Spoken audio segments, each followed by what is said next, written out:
Meeting is now streaming live on Facebook. This is the first time we're live on Facebook, and I'm with the man, the myth, the legend, Gus Fernandez. Gus and I go way back Way back.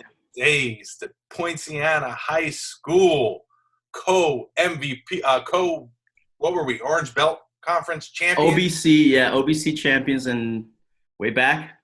We go way back, man. We're talking mid-90s, late 90s, something like that. And then we've kept and grown our friendship since then, right? Into different ways of, now we have families and kids and all that stuff. But really good to be a part of the show, man. I've made a couple of cameo appearances here and there. You've been viral. I haven't been compensated for those. However, you signed a waiver though, right? You told me to just sign here. It was a piece of paper. I forget what it was, but So happy. Thanks for having me. Happy to help in any way, and nice to see that you're doing really well right now. Well, listen, if this video does well, you may get to earn your 1 million view plaque from YouGoProBaseball. You're not quite there yet. You're not on Nick Shaw level, but if you keep working hard, you might be able to earn that. Well, this Nick Shaw you speak of.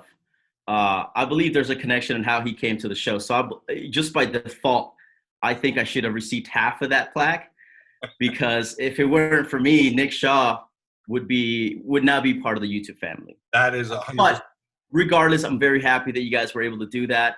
And hey, fingers crossed, man. I'll watch this a million times if I have to, just to get there, just so you know. Well, for those of the people who might be watching, who don't know who you are, who haven't seen your viral appearances on my YouTube channel, tell us, who is Gus Fernandez, where you came from, your baseball journey, and what you're doing now. Yeah, so full name is Gustavo Adolfo Fernandez Colmenares. I went with Gus because it was a lot easier to pronounce. Quick, straight to the point.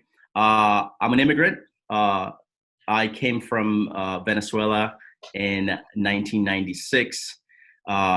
Crazy, because I landed July 4th, 1996 in Newark, New Jersey. So I saw, as I was landing this American dream sort of thing, I saw fireworks and New York City basically was my welcoming point to this country. I lived in Patterson, Jersey for a few months, then moved all the way down to Poinciana, which is where we met. I loved soccer. My dad was a big time ball player in Venezuela, not professional at that level, but he was a well-recognized softball and baseball player. So I was like, okay, my dad wants me to play baseball, but I love soccer. And I wanted to play soccer here because I was like, oh, these gringos don't know how to play soccer. So I'm going to come in, well, little did I know, first day of conditioning, right? At Osceola High School, because I went to Osceola High School my freshman year. First day, very first day, the coach is like, all right, there's probably 50 kids trying to make the team. He's like, 30 minutes through the woods, go follow the captain. And I'm like, what? We got to run 30 minutes straight? So my English was not so good looking back then, right? But I knew what running meant, and I knew what 30 minutes meant. So I get in line, right? And after 10 minutes, I'm like, I just can't, I'm not cut out for this. So I made a right into the, behind one of the trees. They kept going, and that was the last day I ever played soccer. So I was like, well, baseball team is looking for players. I was like, I love baseball. It's probably in my blood somewhere. So I joined the baseball team. Freshman year, we had a really good year. Osceola had a really good baseball team, football team back in those days. I played that year. My family moved from Kissimmee to Poinciana, which is why I ended up moving to Poinciana. And I played 3 years of varsity there. We connected your sophomore year, if I'm not mistaken. Yeah. We started playing together. We connected right away. It was us and a couple of other people. We had a great time. I graduated. I ended up going to South Florida Community College. So we played against each other for, I think, a year, Troy. And then after South Florida Community College, I got a scholarship to go play in West Virginia Wesleyan College. I was there for 2 years, got my degree. I thought I was done playing, but I came back home to Orlando, and then my buddy Kenny got me a job with Barry Larkin. Barry Larkin had a huge, for those of you who don't know, Barry Larkin is a Hall of Famer now, but he played with the Reds for, gosh, probably 17 years, an amazing player. And he built this sports complex facility from scratch. So I started doing baseball instructions there. John, you also became part of that at some point. I thought I was done playing, and then this coach who was one of our instructors, he was about to manage the Long Island Ducks in the Atlantic League. And he said, hey, you want to come to spring training? He's like, I can't offer you a spot, but I want you to be a part of the team for spring training. Maybe one of the other teams will see you and pick you up. So I was like, yeah. So again, I think this will go into how baseball has a funny way of keeping you involved. So I was like, absolutely. So we went to spring training, and at that point it was in Lakeland, Florida. I knew I wasn't going to make the team because at a certain point, the game just becomes too fast for certain people. So I felt like I was out of my league. But I was like, hey, let me just give this my best. Maybe one of the other teams will pick me up. So I was playing, guys like Edgardo Alfonso, that Mets superstar, Carl Everett, Pete Rose Jr., et cetera, et cetera. So needless to say, I did not make that team.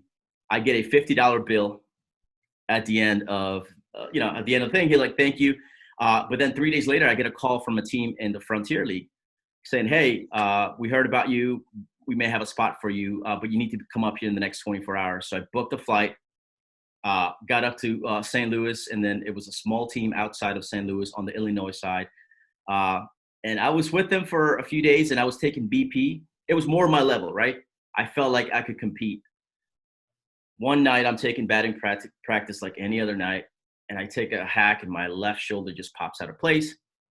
And I was like, okay, your body keeps telling you like, hey, maybe it's time for you to, go in a different route. But I'm like, no, I got it, right? So the coach said, hey, we'd love to keep you, but it's going to take you 2-3 weeks to get back to the field.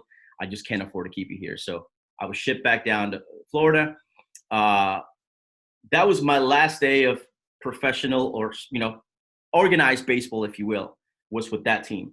But in my body, I felt like I was still young. I felt like I had a good arm. So I joined a men's league on Sundays. And I was like, let me just pitch because I don't want to hit because I'm going to break too many bats and then it's going to be expensive and all that stuff. So one of the games I'm pitching, and in my head, I'm like, I'm probably hitting 90, right? Like I felt great. However, on the very last pitch, and I'm not making this up, on the very last pitch of a doubleheader, I started game one, 3-2 on the guy. We're up by 6 runs. I'm like, okay, I'm going to give it all I got. So I cock back and I throw the pitch. As soon as I let the ball go, I just hear like chicken bone snapping, like, and I drop down and my arm is basically just swinging in the air. Next thing you know, I'm in the hospital. So anyways, fractured my arm. That is the last day I ever played baseball. But I'm very thankful for the game. And anyways, long story short, that's kind of my story around baseball. I ended up graduating from West Virginia, got a degree in marketing. I am now, for the last really 10 years or so, I've been doing a lot of stuff with sports marketing, entertainment, music, things like that. So currently I work for an agency based out of Atlanta that does a lot of that stuff, right? We work with a lot of different brands and we put together campaigns and programs and strategy that depending on the goals of that particular company, we adjust and do things that benefits them. But still involved in sports. I'm a baseball fanatic, as you can see. And, working with you over the last 3 years or so on your business has been really insightful too and a lot of fun. So that's kind of my story there. Yeah, so let's talk about that because you didn't jump right into, working with this marketing agency in Atlanta. You were doing some other work before that. But then we kind of reconnected and I guess we never really lost connection, but we kind of reconnected in a business sense. And you were like, man, there's some things that we could really do to grow YouGoProBaseball. And I was like, let's do it. Whatever you got, let's do it. Because you were always very business savvy, and I was just a dumb baseball guy. Still am. I say was. I still am just a baseball guy who throws videos up on the internet. But you really came in and helped me a lot, strategy-wise and business-wise, from that kind of mindset and standpoint. Can you talk about some of the things that you saw coming in and moving forward and some of the things that you implemented that really helped grow my business, in case there's because there's many other baseball coaches and baseball influencers out there, just to maybe give them some insight. Yeah. So I think I got to give you props because you were one of the first, if not the first 2 or 3 people that jumped on this whole YouTube thing and said, hey, I know baseball. I have a lot of things that I can pass on to other people. Typically, you would do that through one-on-one training, right? Or maybe you would have to record something on a DVD or something like that. But obviously, the internet gave you that tool and that platform. So you were one of the first ones to jump on that. And then obviously, I've been watching you for a while. But then when I said, hey, so everyone always needs an outside perspective, right? Because if you're always tunnel focused on your business and the way you do things, a lot of times you get caught up on the way that you want to see things come to life. Sometimes you forget how the consumer or how that player who's 12 years old sees things differently than a player who's 16, 17, right?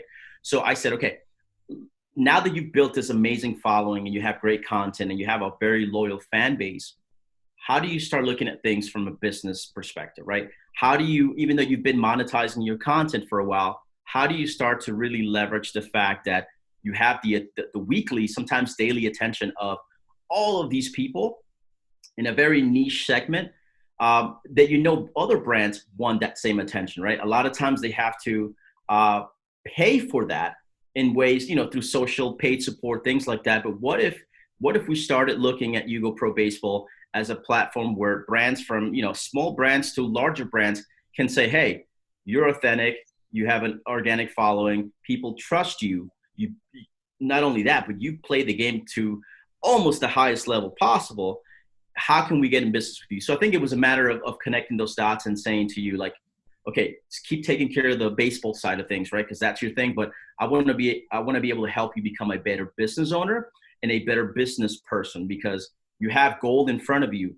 People want it. How do we make sure that these brands that look for that attention can say, hey, I may have some budget allocated for your services? So again, it was about probably nudging you a little bit, helping you open your eyes in some way, and knowing that the world is much bigger outside of the internet than it is.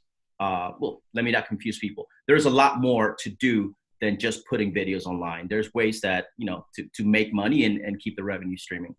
Yeah, one of the best things that you helped me implement was making a pitch deck. And you were like, hey, man, we need to make a deck. And I'm like, all right, I don't know what that means. A backyard deck? I was like, I'll help you build your deck, man. Yeah, whatever.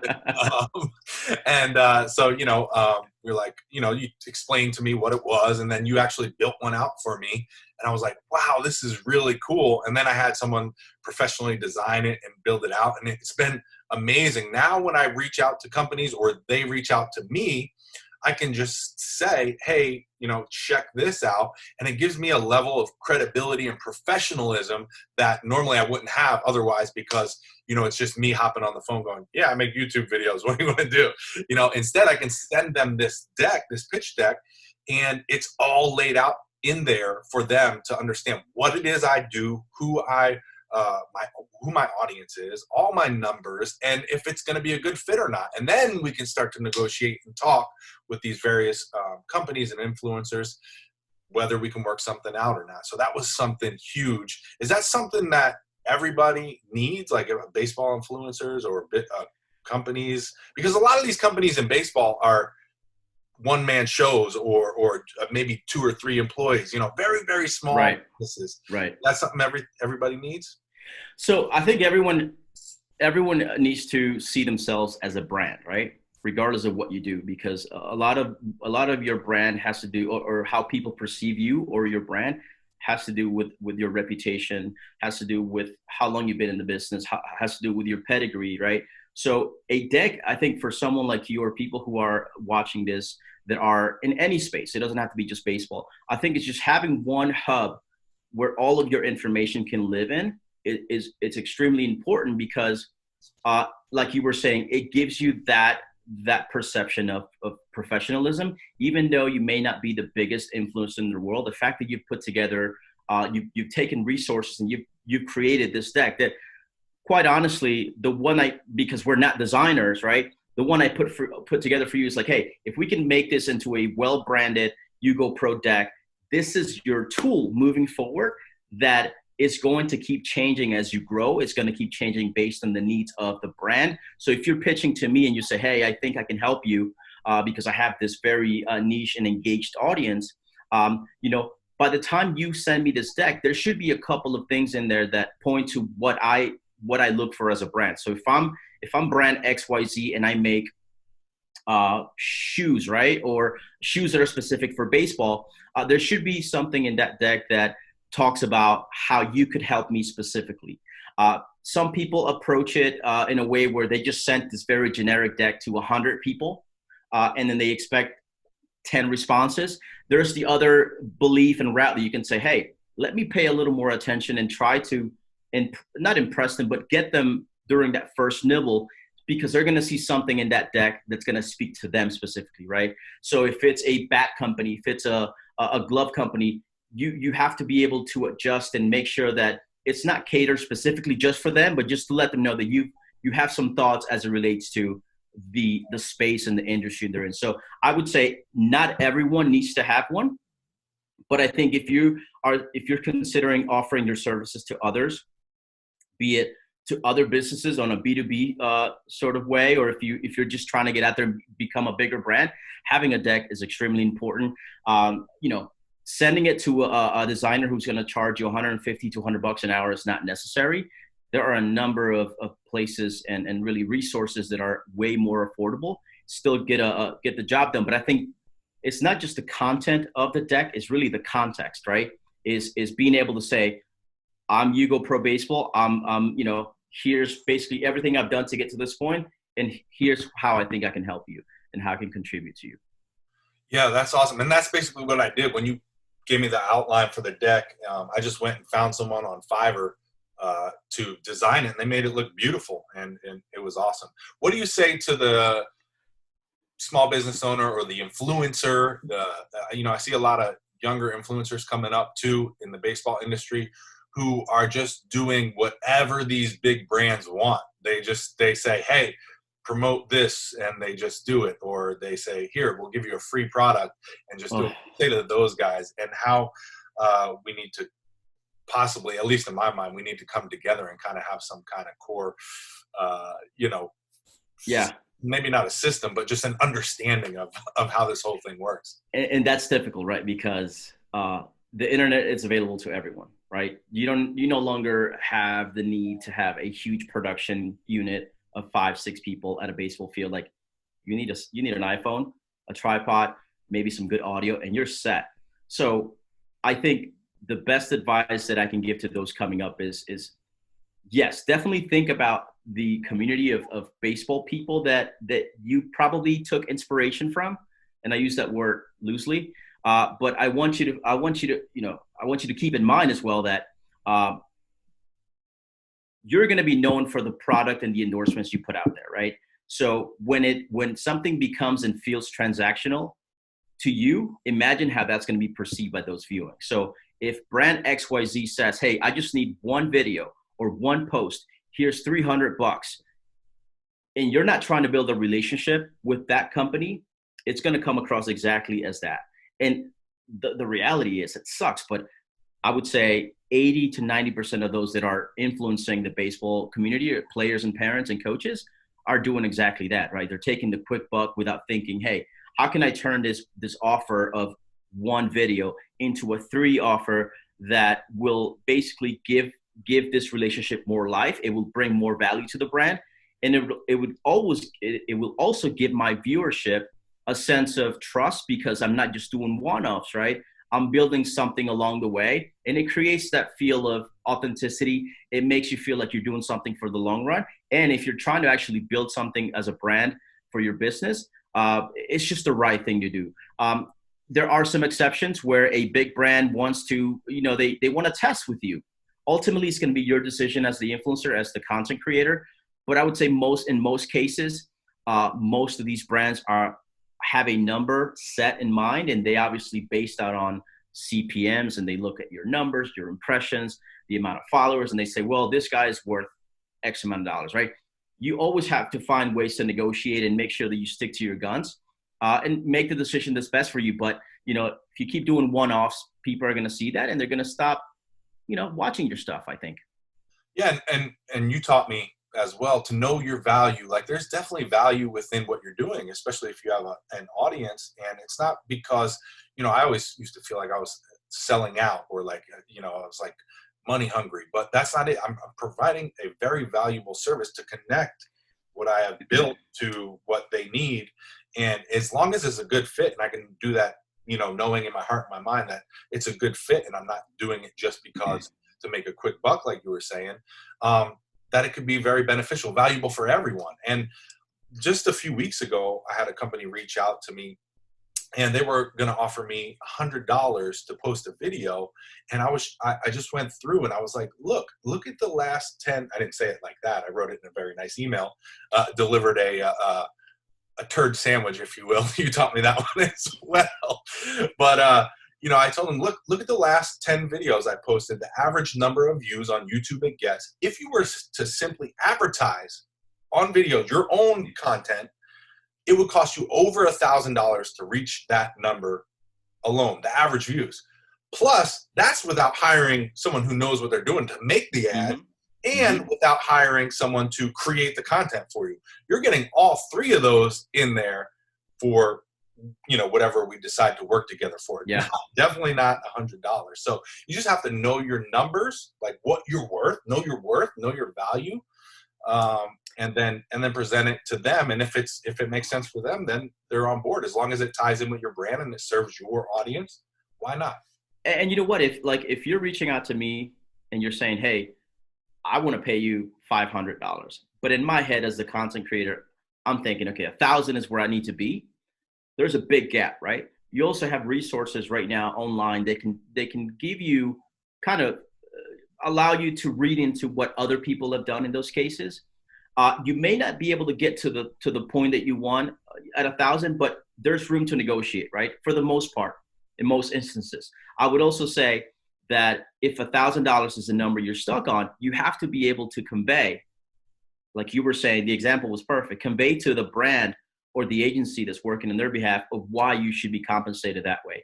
But also another way of looking at it, just like we were saying, is if they're offering you $500 for one video and you said, hey, I can do a 3-video part, right? Let's call it for $1,200, $1,300, where now you've given them more value. But as it relates to the people that are watching your videos, it's like, God, this is the second, third video I've seen of John with XYZ brand. They have that relationship, believe it or not, helps a lot and helps people understand that you believe in the product. You're endorsing it not just because they paid you, because it's a product that you would use with yourself, with your kid, your players, etc. Now let me ask you this: what about players, like active players, guys who are in college, guys who are in professional baseball, even some of the younger guys?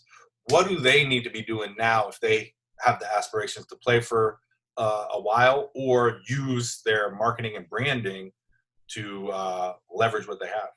Man, the platforms available right now for players are it's just something obviously we've never seen before. Like in our playing times, if you said to me, hey, I can go out and help you. Like if you're my teammate and you can say, hey, let's go out to the field. I'm gonna catch some B-roll of you throwing, hitting, and this and that.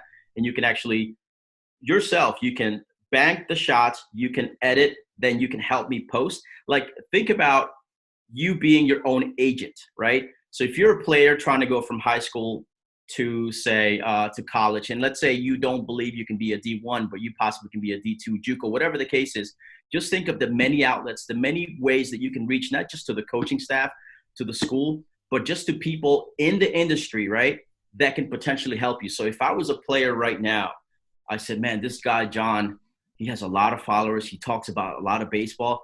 I will DM you a 60-second video of me running a 60, hitting, throwing, and say, John, if you find yourself in a place where you can share this with your network, maybe there's a Facebook group that you're a part of that has thousands of people that are now coaching, are now, people that are still in the industry. Like, you have to be smart about how you go about it, especially in times like today, right? We're living through these moments where, unfortunately, a lot of kids are not going to get the chance to further their baseball career because of the COVID-19 outbreak. So just get creative. Like, don't be afraid to DM and email people and say, just like you, John, there's other people out there that are doing similar things. Like I would send that same 60-second video to 5, 6, 10 people and say, hey, please share. And I would not just like, here's a video, but I would actually almost like create a deck for myself that I could say, hey, here's who I am. Here's my story. Here's what I hit the last 3 years. Here's where I think I can help a team. And then let that take a life of its own. You know what I mean? There are, believe it or not, and this is something that people never think about, there are a ton of people out there willing to help. And if you approach it the right way, it's likely going to work out for you. In our days, you had to go to baseball camps. You had to, a guy like you were getting scouted, but there's other guys who wanted to get lucky and play behind you so they could get seen when you were pitching, right? Or play against someone who's getting scouted and then you have a good day. Like there a lot needed to come together for you to get a shot. Now, that still happens, but I think now you have so many different options to go about it. Yes, you have paid platforms that you can drop $500, $800 and they'll put you on this beautiful website with video, blah, blah, blah. But if you can afford that, that's great. Make sure you do your due diligence. But I think there's just other ways that you can also have an impact on the rest of your life.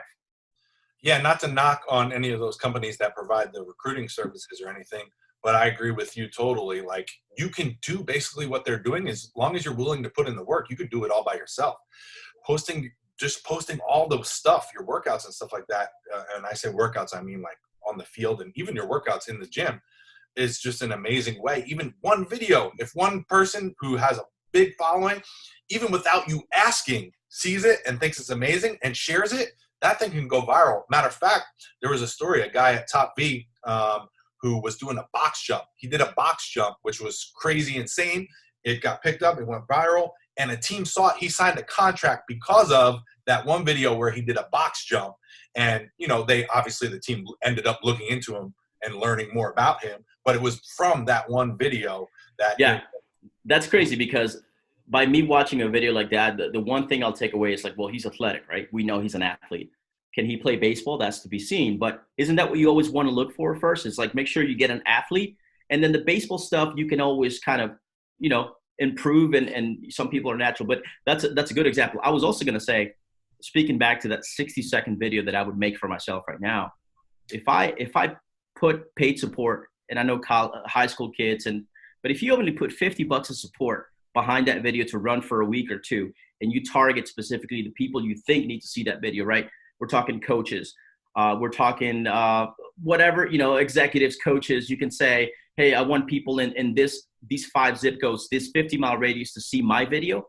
That video will not appear on your time, in your feed if you don't want it to, but it'll target specifically the people that you think should be seeing this video. So if I'm taking BP and I'm dropping bombs, man, that might be an invite to a tryout that you were not expecting just because of a video that someone shot from an iPhone and a $50 investment that's going to pay off tremendously. That's funny you say that because now the way you're able to market, you can get it so specific to who you're sending your message to. So that would be huge, focusing in on, I wonder if you could even get it to just college coaches. I wonder if you can get it that specific. That would definitely be something to look into. Matter of fact, I think I saw a company a year or two ago who was doing that with Facebook. They were taking the skills video that they help you make, and they would market it specifically on Facebook to the certain people very specifically. So you're not spending a ton of money, like throwing hundreds and thousands of dollars at it and just normal people are seeing it. Yep. No, very specific people, scouts and coaches are seeing this. I forget the name of the company, but it was a very cool idea. Yeah, I think right now there's no excuse for you to say, hey, I didn't get a shot. I think, some people are probably dealing with this in a really tough way, what we're going through right now. But nothing keeps you from going out to an empty baseball field while keeping your distance from others. And like I said, be creative. I think Facebook, that platform is so incredibly effective because if you not only can you target, let's say, guy or people that have the baseball coach title, but you can say athletic directors, right? You can say soccer coaches that are likely going to share that with the baseball coach. So I think our point is the same. It's like, get creative, use the resources you have now, and do not leave it up to others to determine what could happen with your future. Tell me the story about how you met or got Nick Shaw on board. Nick Shaw. So back when we were heavily working together, I think this is 2017, we're just searching for brands that we think we could help in some way, right? So we knew who your audience was. We knew the type of content and your personality. And we said, okay, let's put a list of 20 brands together that we feel are realistic and we feel that can benefit from your audience. We didn't know what their yearly revenue was. We just felt like there was a number of brands out there who are probably 1, 2, 3 person sort of companies that could benefit from this, right? So the list at that point happened to include the baseball box. So again, back to my original point, it wasn't a blank or blanket email that went out to 20 brands of like, hi all. It was very specific with, we found that the owner's name, we found all those things that made it more personal. And we reached out to Nick and said, hey, Nick, we have this channel. Here's a deck. Here's a link. Here's a couple of ideas we think we can help you with. Let us know. Right. So I think he reached out like almost immediately. I think it was like within hours. Right. Very professional. He's like, you know what? I love the idea. He's like, I don't have a ton of money, but I think there's a way for us to work around this, right? Getting creative with it. We said, hey, this guy played in the minors. Like this kid, we looked at some highlights. Like he's the real deal. And he wasn't too far from your hometown or our hometown, but it was a bit of a drive. So from talking to you, I said, John, this is one of those times when you have to forget about money, right? You have to keep in mind what the value exchange is here. You have your platform, but you also have a guy who can speak about baseball and brings a different perspective. It's less about pitching and the things that you do. Is more an infielder, hitting, fast guy. So he brings a lot of different layers that you're not providing right now. And it keeps you from being one-dimensional and bringing a trusted voice that's been in the community for some time. So we said, hey, all right, Nick, totally get it. You can't pay us right now, but what if you came out and shot some videos? We'll then include your brand and we'll plug you in and we'll do some things to make sure that people, and sure enough, I think within a couple of weeks, he made the trip first to Kissimmee, right? Yep. And we shot, I don't know, man, we must have shot like 7, 8 videos on day one. The guy drove all the way there. We were out of the field in the middle of summer for probably, 8 hours with your production crew. The videos turned out great. They did really well. And then it just kept, right? It kept going back and forth on, I think we made it out to his area a couple of times. But the point is that there was value on both sides. It's not always about the money. It's about relationships. And look at what's developed over the last 2.5 years, right? You guys are now really good friends. You guys are working together outside of YouTube and other ventures. And you guys did over 1 million views in one video. So it was all because I think he felt that we were trying to be authentic. We were genuine. And then he was also a very cool guy and he was good in front of the camera. So I think it all clicked together. Yeah, and I was just telling you before we started the interview here that he's been getting better and better. He was the first episode of this podcast, whatever you want to call it, Zoom video thing. By the way, I named it Behind the Scenes as we once started the podcast many moons ago. So this will be episode 2 of the new Behind the Scenes. But man, I own that name, by the way. So you signed the waiver, though. Okay, the waivers.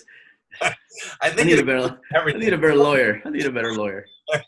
Hey, one quick thing though, before you go away from Nick, it reminded me because this was not planned or scripted or rehearsed, but we're both wearing a brand that it happened in a similar way where we felt there was a good fit. The guy who owns Dig Me, Ray Navarrete, Ray was part of that team with the Long Island Ducks that I mentioned before. So I was in spring training. I met Ray for those 10 days. And, I mean, the guy had an amazing career with them, hell of a player. And he was always into fashion. He started a clothing company. This is his brand. So we reached out to him and said, hey, we think we can help you. He loved the idea. I don't think we ever came to a full agreement on working together, but he was able to send out some stuff. And look, we're both wearing it. He didn't ask us for it. So I hope he sees this. But a really cool guy, amazing brand. They put out some really good designs. So hopefully you guys can check it out because, he's a really good dude. Well, you know what's crazy about that, and I'm sure we talked about this a while ago, but when I was playing in the Mets organization, I believe he used to play with the Mets, or he Yep. just knew a bunch of dudes in the Mets organization. I think he was with the Mets before he went independent. So I had just got there, I guess, right after him, maybe the year after he left or something. So he had still a bunch of friends in the Mets organization, and he already had made the brand, and he had a bunch of clothes. But this was like in the very beginning. But he It's would crazy. come down and bring boxes of clothes and sell them to all his friends in the Mets organization. And so I'd see guys in the locker room wearing, the Dig Me stuff. I'm like, yo, that's really cool. Where'd you get it and stuff like that? And they would go, oh, Dig Me. So we would, next time he came down, I would throw the guy like, $200. Hey, go get me some of the good stuff. And I always remember like that was like back in the day before like they started making like nice material shirts and stuff. He was like one of the first ones to like make some real like nice feeling stuff. So I was like, yeah. So I was giving the guy like $200. Go buy me as much Dig Me as you can. And then I had my full Dig Me stuff that I was wearing before even. That's awesome. I knew that you knew him and reached out to him and stuff like that. So I was a fan of Dig Me before we even. So that talks about the type of hustle that he's had forever, to the point now he's got a well-established brand, not just within baseball. It is a brand that's going outside of baseball. He's got a couple of brick and mortar, actual places. And I think he's in like Bloomingdale's and things like that. So he, like I said, I think he was really well liked. He was a hell of a player and he's done some really amazing things. But I think the biggest thing is that baseball players support each other, right? So you're always going to have that support for especially if you were a good dude to begin with. People will support you. And then to our previous point of just being able to be creative, right? And this guy was out there selling to players and all that. It's just a really cool thing. And not everyone has that in them, the hustle spirit, but I think everyone has a layer of creativity they need to explore. You know what's funny now that you say that? I always think about this too. I think baseball players, and it seems like a lot of guys who finish playing baseball end up going into business for themselves. Not necessarily in baseball. Like I stayed in baseball, but they end up doing some type of business for themselves. And I think, this is my theory, I don't know why, but I think baseball players are very good at failing, because even the best baseball players in the world are going to fail 7 out of 10 times. And you have to have a short memory in baseball. You have to learn how to get over failure quickly. And in business, let me tell you, it's the same exact thing, because there's going to be so many hardships and bumps in the road from a business standpoint that I think that's why baseball players like getting into business for themselves, and also are usually pretty successful at it because they have that competitiveness as well. Like they want to win. They want to make it happen no matter what. And he's been chugging along, and a lot of other guys who have baseball businesses or used to be baseball players and now in business are very successful. That's a great point. I think recognizing that, your chances of going all the way, right? You can base it on stats. You can base it on whatever you want, but just being able to say years before you're done playing the game is saying, okay, I need to start preparing myself for what that next stage of my life will be. And in his case, obviously fashion was something he was passionate about, but it's finding that passion early on that you can then, by the time when the day comes when baseball's no longer around, you can say, I have a pretty good idea of what I want to do.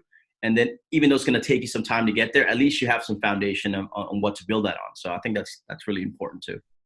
So this was not the typical YouGoPro video where we're talking about baseball skills and stuff like that. So it might be a little bit different audience, but I still think probably a lot of parents of players might be tuning in to this just because, business relates to everyone and it's still in the baseball niche and going to be published on a baseball channel. So I'm sure we've got still some parents here. What do you say as a dad of 2 young girls who I'm sure are in many extracurricular activities? What advice would you give to parents of young children who want to have them have success in whatever sport it is or whatever extracurricular activity it is?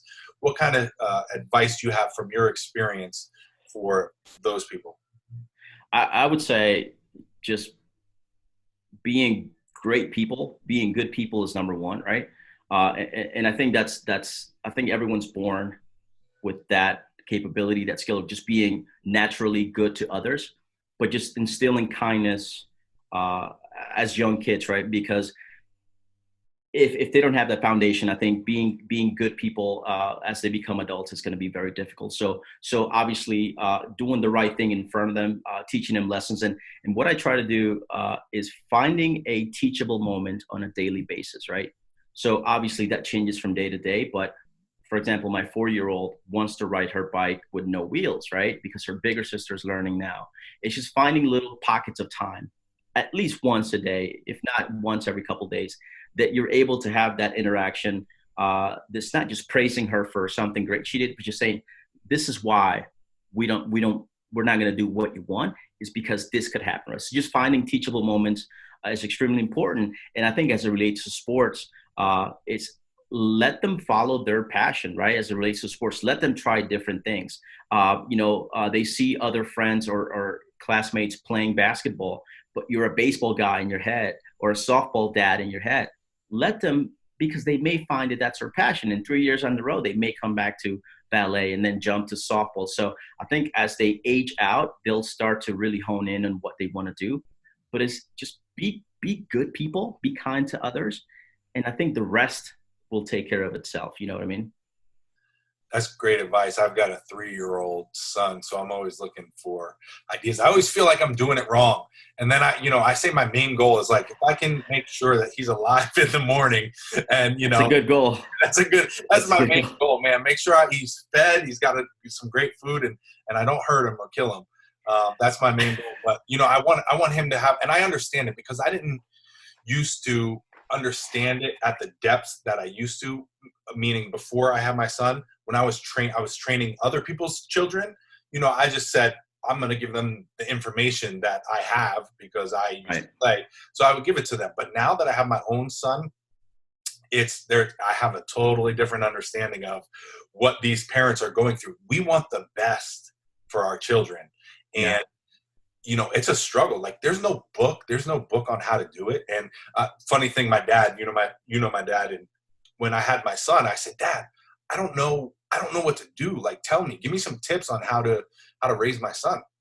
And he goes, listen, he looked at me real serious. He said, listen, when you get a job as a busboy at a restaurant, they're going to teach you everything you need to know about how to clean those tables, everything you need to know. They'll train you for weeks.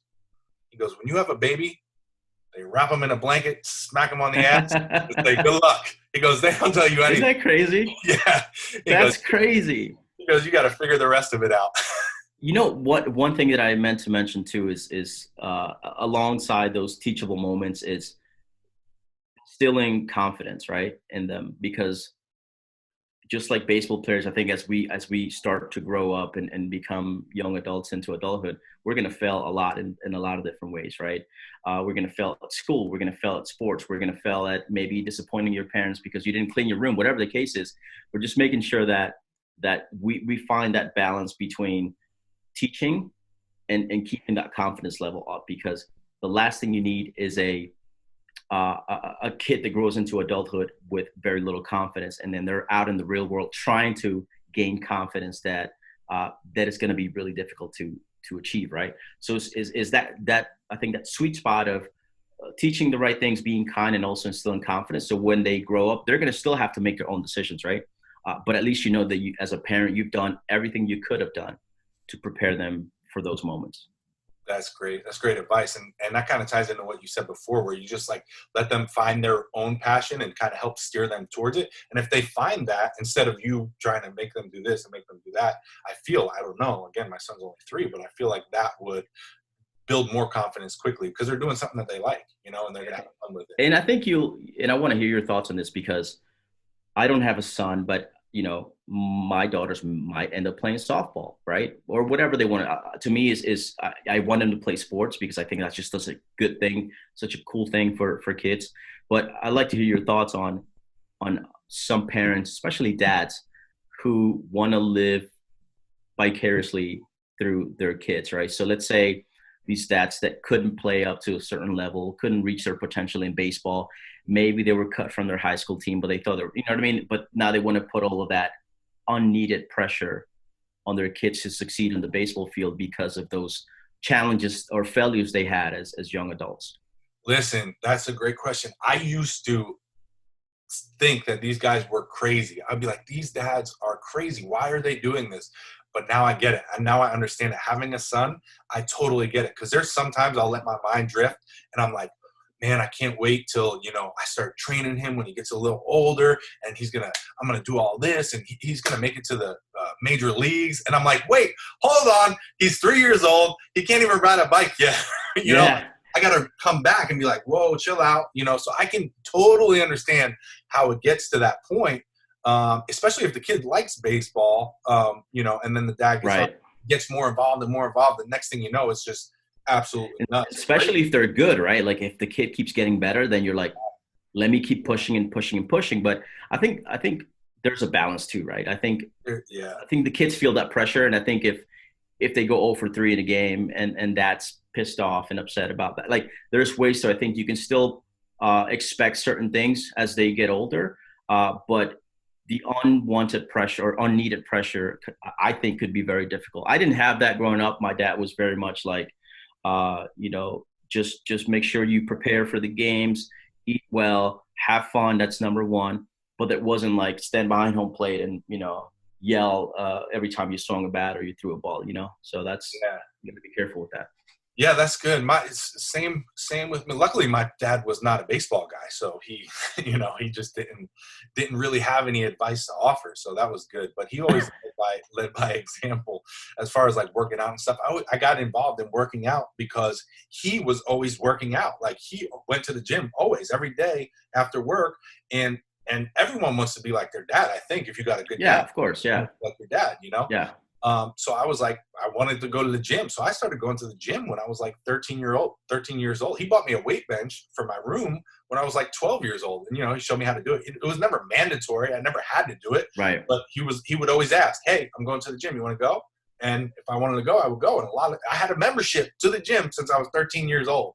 So, that's cool. That was something that was, really beneficial to me, but he never made it like, we have to do this. We never, hey, we have to go to the field. Hey, but if we, he would say, hey, you want to go out to the wall and throw the ball? We used to play a game called Errors where you would throw the ball and then the other person had to field it. If you missed it, point, and, after so many, you would be out. So it was always fun. There was no reason you had to get out there and practice. So. I think when you look at the spectrum of those parents and you have the on one side, you have like, I didn't even know my kid played baseball, to parents who, my kid can't play shortstop, I'm just going to take him out and create another team. Right. And then, so I think there's two different extremes that I think that balance, there's a lot of room for balance, and you can be, you can have a really tough work schedule that doesn't allow you to be there and all that. But at least if you can find some time to be somewhere in the middle, I think it's a good thing. Obviously, as kids get better, they keep growing, you see more potential. There are ways to increase that amount of attention, but I think it's when it gets really full of pressure where the kids feels and they start doing other things outside of baseball just to express themselves. Is when it becomes really dangerous, I think. Yeah, it's tough. And I can't really fault that dad much because, really, he wants his kid to have success. I believe that's the thought. It just went a little overboard over the years. So I think as parents, we just need, like you said, have that balance and kind of have that self-awareness to know like where this is going. Like even myself at 3 years old, I'm already thinking, oh man, I wonder what MLB team he's going to be playing for. And I'm like, no, I don't even know. Like that's okay, man. That's okay. I think that's part of the process, right? I think it's going to be ultimately up to the parent and the kid and the mom, obviously the parents, to figure out the best way to raise their kids. But I just think as a rule of thumb, let them enjoy the sport and they're going to be, I think their destiny, not that their destiny is already written, but do what you can to help them without actually taking away from the game. That's great. Gus, if there's baseball companies out there listening, where can they reach out to you maybe if they have any questions? If there's baseball companies or anyone out there, they should reach out to you at YouGoProBaseball, because that's the best place to go for anything baseball related, and then you'll get a hold of me. Otherwise, you can reach me at gus.fernandez@me.com. But go to John first, and then if it makes sense, we'll get together and we'll help you. I don't think we're looking looking to help people in any way possible, right? Especially right now, people thinking, what should I do? There aren't a whole lot of people buying my products online. Should I be making more content now that people are watching more? We'll keep pumping out some content. You know, I'm happy to join you whenever you want to have me. But reach out to John first, and then he'll get a hold of me. We'll go from there. Thank you so much, Gus. Thanks for having me, brother. And let's talk soon. I love you. Have a good one and take care of yourself. I love you too.